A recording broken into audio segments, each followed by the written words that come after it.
ہمارے ملک میں ایک مرتبہ پھر وہی سانحہ دہرایا گیا جو عموماً پاکستان میں برسہ برس غیروں کی نفرتوں اور دشمنیوں کی وجہ سے اور ہمارے ملک پیارے ملک پاکستان کے ساتھ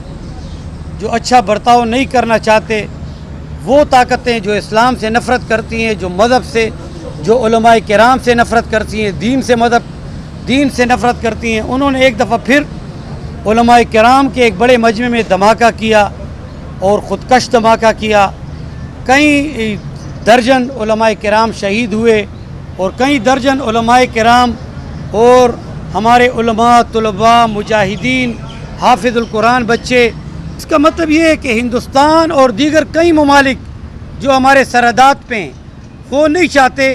کہ پاکستان پھلے پھولے، اس کی سیاسی معاشی حالات کوئی جو ڈگر گوں ہیں اس وقت وہ اس بھنور سے پاکستان نکلے۔ وہ مزید نفرتیں، مذہبی منافرت پھیلانا چاہتا ہے، مذہبی دینی قومی اور سیکولر جماعتوں اور نیشنل جماعتوں کے اندر آپس میں نفرت اور بے اتحادی اور بے اتفاقی چاہتا ہے۔ میں سمجھتا ہوں کہ اس وقت ہماری ملک اور قوم کو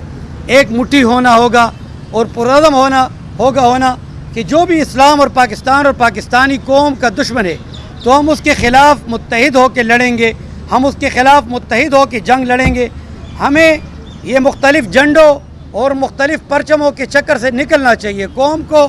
ایک یونٹ بن کے پاکستان کو ترقی کی سفر پہ گامزن کرنا ہوگا۔ ہم نے مدارس، خانقاہوں، مساجد کی حفاظت کرنی ہے، ہم نے دینی قیادت کی حفاظت کرنی ہے، ہم نے پاکستانی تاجروں کی حفاظت کرنی ہے، ہم نے پاکستانی جتنا بھی ہمارا ایک سسٹم اور نظام ہے اور جو بڑی محنت سے 80 سال میں بنا ہے اس کو ہم تیز نہیں کر سکتے کہ ہم دشمن کے آگے سرنڈر ہو جائیں اور ان کے مطالبات تسلیم کر لیں۔ دیکھیں جب IMF کتنا ہمارے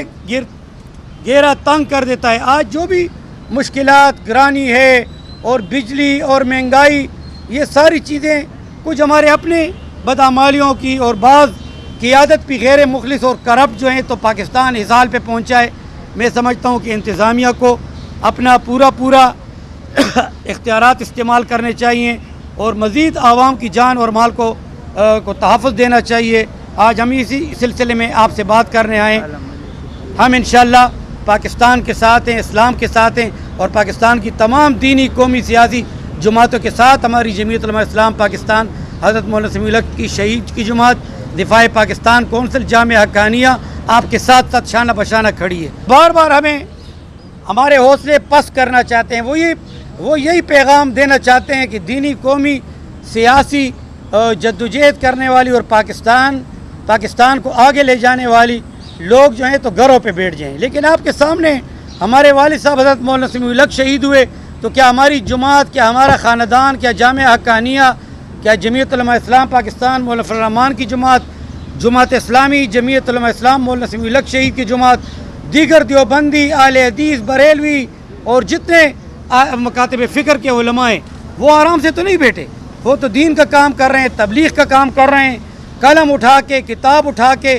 دنیا میں اسلام کی تعلیمات پھیلا رہے ہیں۔ یہ تو سویڈن کے اندر آپ دیکھتے ہیں آئے دن قرآن عظیم الشان جلاتے ہیں، تو اس سے ہم کیا پیغام لیں؟ امت مسلمہ آرام سے بیٹھ جائے، اپنی عبادات چھوڑ دے، قرآن کا تقدس جوڑ دے۔ تو پاکستان بھی جس نظریہ کے لیے بنا تھا، اسلام کے نظریے پہ بنا تھا اور پاکستان کو کرپشن سے پاک پاکستان کے لیے ایک دن بننا ہوگا۔ اور ہمارے بڑے بڑے بزرگ اکابرین، حضرت شیخ الحدیث مولانا عبدالحق صاحب رحمہ اللہ علیہ، میرے دادا جان حضرت مولانا مفتی محمود صاحب رحمہ اللہ علیہ، میرے والد صاحب مولانا سمیع الحق شہید، سب اسلام کے راستے میں، اللہ کے راستے میں، جہاد کے راستے میں، پاکستان کے دفاع کے راستے میں وہ جدوجہد کرتے رہے، انہوں نے اپنی زندگیاں اس میں مکمل کی۔ تو ہم ان کے پیغامات سے دبنے والے نہیں ہیں، ہم باطل سے دبنے والے نہیں ہیں۔ یہ کاروان کارکنوں کا اور یہ پاکستانی قوم کا انشاءاللہ جاری و ساری رہے گا۔ اور ہم دشمن کو یہ پیغام دیتے ہیں کہ تم جتنے بھی علماء، طلباء اور جتنے سمیع الحق اور جتنے حسن جان شہید اور جتنے مولانا عادل خان شہید اور بڑے بڑے لوگوں کو تم شہید کرتے رہو گے تو ہر گلی سے سمیع الحق، عادل خان اور مولانا حسن جان نکلے گا۔